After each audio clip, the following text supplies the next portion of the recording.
Keke. How are you? I'm good. How are you? Good to meet you. Meet you too. Congrats on everything that you have going on. I'm so proud of you. You deserve it. So, album coming out real soon, June 20th is the release of it, and it's called Just Keke. I feel like you always been really just yourself, but is because it's called Just Keke. Is this easy for you, or is it hard to be like this vulnerable, like this? No, it's Really? very hard. It's very hard to. I would say now it is what it is, and I've come on the other side of that hill. But in the beginning, it was very hard to talk about some of the things I talk about or share some of the emotions I share on the project. But yeah, I mean, it is just Keke in both senses of the word, in the sense of the performance, but then also in the sense of showing some of those sides that even I was afraid to admit to myself, the way that I felt about things, or, just the emotions that aren't the most beautiful that we sometimes try to hide, especially as public figures or people that, you want to make your mama proud, your daddy proud, or you want to just do the right thing. But at the end of the day, you're just a human being, you're just who you are. And all you can do is grow and learn and move forward to your best ability. Yeah, when I seen the song "My Confessions," I said, "Oh, she's going there." When you're confessing, I'm like, "Oh yeah, she has something to say." You Yeah, we're okay? here. We will ride. We will ride.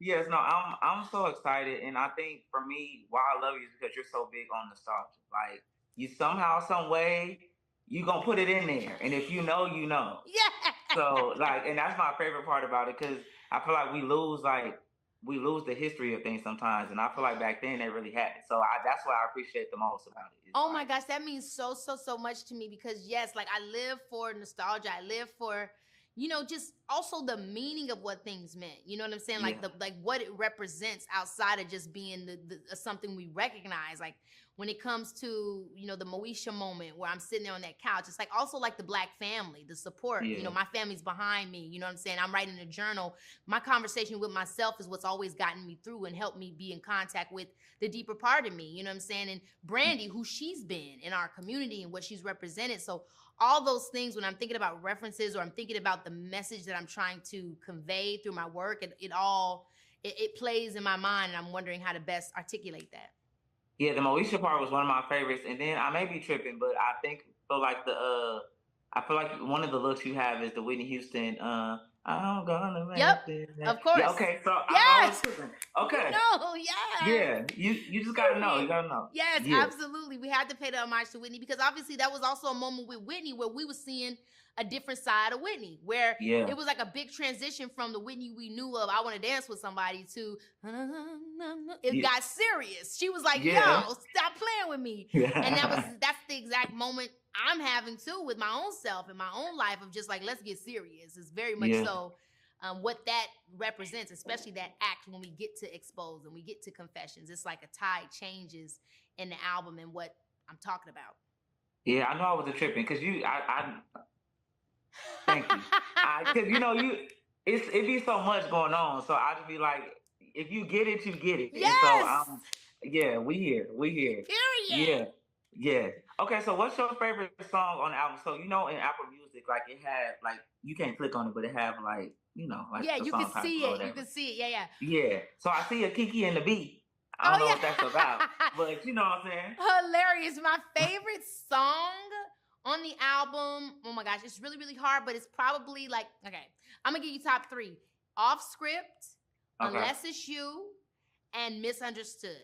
Those are probably my 3 favorites. I do love Exposed though, and I do love Amnesia, but if I'm just talking about like what the album is about, like Off Script starts the album, Misunderstood ends it. They're like the bookends. They're like, the tone that it begins with and then how it ends. I think those are the 2 songs we recorded first, and I feel like they were just absolutely the foundation of what my my whole process was at this time in my life. And then Unless It's You is the most vulnerable I've ever been on a song ever, because like I perform a lot of stuff.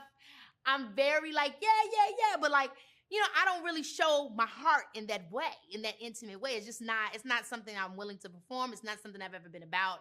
And so with this song, it was such a relief, but also like a totally different like level of what I've ever done on a record before, because it spoke to an emotional spot that I'm really shy to admit exists. Yeah. and I feel like people be scared to say like they're shy. They feel like it's not possible because like you have the big personality and Yeah. like like you always on. We can turn it on whenever. That's the easy part. You know what I'm saying? But we still like you got to get past that. You have to. Yes. And I it's think like even the most extroverted person has a piece of them that only a few people see. You know what I'm saying? yeah Like you might see this, that, but like you don't see that. Or you might see yeah this, that, but you don't see that. You know what I'm saying? And so it's like I think that's a part of me that like yeah, like anybody that's gotten that close will be able to see that tenderness. Otherwise, you're just gonna see gags and jokes and get, you know what I yeah. mean? And that's okay too. I feel like it's okay to keep people at that distance, but I feel like the fact that you are allowing us in is really big, especially with just where you are now. Like you're literally everywhere. Like it don't matter if it's like memes, like videos, movies, like and I love it for you because you've been everywhere, but you literally like everywhere now. You really, really deserve it. So just the fact that you're choosing to be vulnerable because you don't have to. I think people don't understand that, and you have to really respect that. Like I always say, people don't have to be nice, but they're like they choose to be because you know what I'm saying. So the fact that you chose like this time and moment to be vulnerable, thank you. Oh my gosh, it means so much to me for you to say that, and 100% like I do feel you on, people don't have to, but it's one of those things where it's like if you got something to say, you need to say it, and you have to say it through your own story. You know what I'm saying? And for me, this was not something I was trying to do, but hey, if I'm at this point where this is happening in my life, is this an opportunity for me to grow? Is this an opportunity for me to use my art to transmute something that not only I'm going through, but other people could be going through? Well, then, hey, then maybe that's what I'm supposed to be doing, and that's what art's supposed to be. And I'm very glad that I get the opportunity to do it with this album. Yeah, that's great. So, last thing, what do you want us to take away from this? Like, I know we know a lot about you. We know you since you was little Keke, which now we grown now. So, what's the takeaway? Like, what should we? So there's two things. The first takeaway, I think, when we're thinking about me personally, is like, Keke Palmer. That's the brand. That's the product. That's the thing that I created. And now I want, my audience to understand that also, like, there's a person behind that.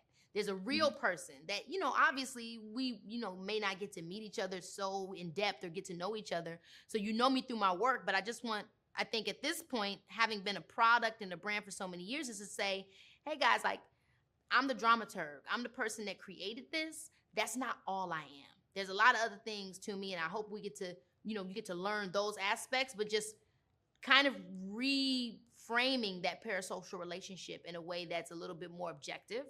And then I think the second thing would be like to own your story. Like we all live in one life, and we should be able to write our own story based on our terms. A lot of people want to talk about you, want to tell you what they know about you, want to tell you what they read about you, and that's all fine and good. But what are you saying about you? And as long as we can make sure, like I feel like that's what I'm doing, and if anybody can take that from it and feel that same way about their story and make it a comedy or a romance or whatever they want it to be, then then let it be that, because it's yours to tell. Yeah. Okay, well that's great. Thank you for this. Thank you for the early Christmas gift because you're giving us the gift. So Merry Christmas, you know what I'm saying? Thank you, boo. And yeah, can't wait. I'll see you soon. Thank you. See you.